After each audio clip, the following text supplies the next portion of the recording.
పరిస్థితుల్లో ఈ రకంగా అవమానించడం, కులం పేరుతోని అవమానించడం దారుణం అని చెప్పేసి గ్రామ పంచాయతీ మీటింగ్లో నిలదీసినందుకు నా మీదనే దాడి చేసిరని చెప్పేసి దళితుల మీద ఈరోజు అగ్రకులానికి చెందినటువంటి వ్యక్తి నవీన్ కుమారు తిరిగి కేసు పెట్టినటువంటి పరిస్థితి ఉంది.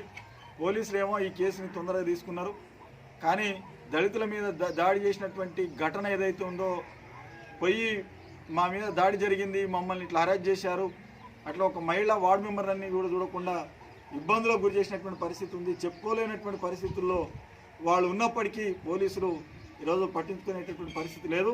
ఈరోజు ఎస్సీ ఎస్టీ అట్రాసిటీ చట్టం చాలా బలంగా ఉన్నప్పటికీ ఆ చట్టంలో అనేక అంశాలు దళితుల పట్ల కులం పేరుతో తిట్టినా సరే, దళితుల్ని కంటితోతో చూసినా సరే, ఉంచినా సరే, ఫోన్లలో బెదిరించినా సరే వాళ్ళ మీద కఠినమైన చర్యలు తీసుకోవాలి అని చెప్పేసి ఎస్సీ ఎస్టీ అట్రాసిటీ చట్టం చెప్తున్నప్పటికీ, సుప్రీంకోర్టు తీర్పులు ఉన్నప్పటికీ ఇవాళ పోలీస్ యంత్రాంగం కానీ, రెవెన్యూ యంత్రాంగం కానీ, ప్రభుత్వ యంత్రాంగం కానీ పూర్తిగా నిర్లక్ష్యంగా వహిస్తున్నటువంటి పరిస్థితి ఉంది. ఇది చాలా దారుణమైనటువంటి విషయం. ఈరోజు మొత్తం దేశవ్యాప్తంగా కూడా దళితుల మీద దాడులు జరుగుతూ ఉన్నాయి. ఈరోజు సంగారెడ్డి జిల్లాలో కూడా అనేక చోట్ల ఈరోజు దళితుల